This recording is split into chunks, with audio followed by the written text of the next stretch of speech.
po, yung turuan ko kayo ha, para healthy yung halaman. Diligan nyo po ng hugas bigas. Okay. Hugas bigas, hugas isda.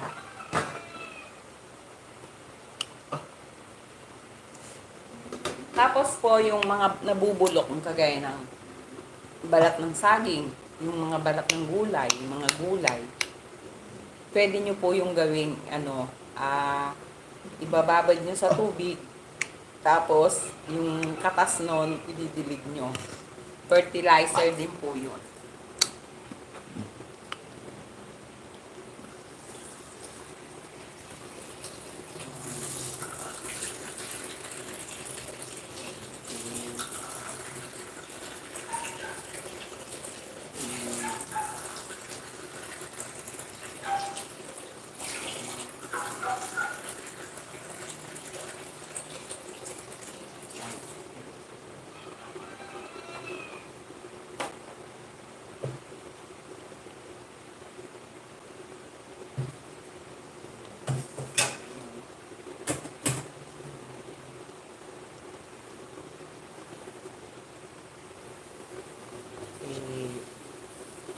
Masaya na mahirap, pero masaya.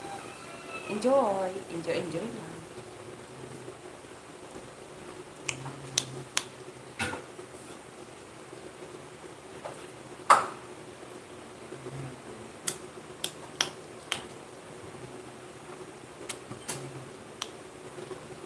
Andito po yung sabaw ng bigas. Ayan. Ayan po yung sabaw ng bigas. Yung hugas bigas. Ididilig ko po yan doon sa garden ng mga gulay. Yan. Punta po ako doon, ididilig ko. Pero pwede na mamaya na lang hapon. I-stack nyo na lang muna dyan.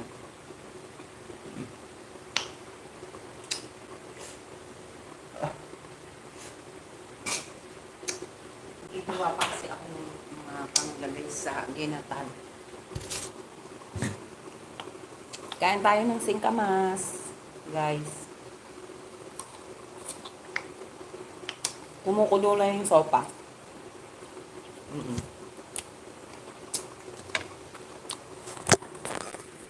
Kumukulo na siya.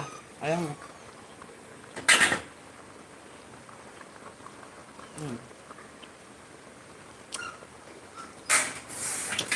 Yung iba, ayaw ng corned beef. Depende po sa pagluluto nyo yun. Paano sumarap.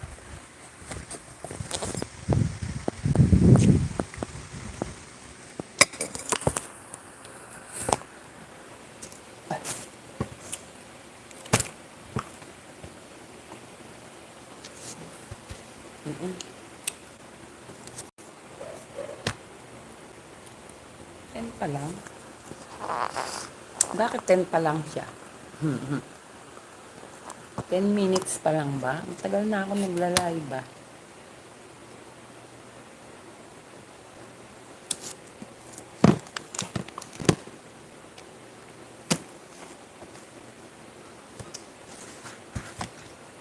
Yung puputol-putol kasi.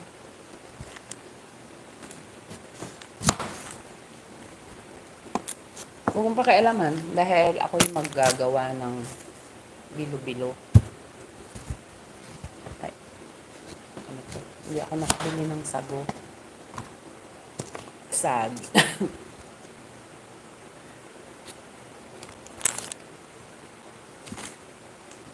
Nangingialam na naman si Bunso. Nangingialam.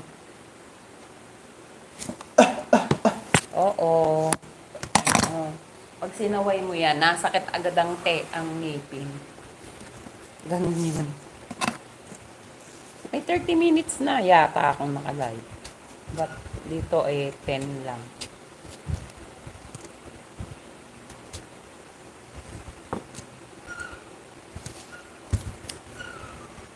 Nag-aano yung naghahang yung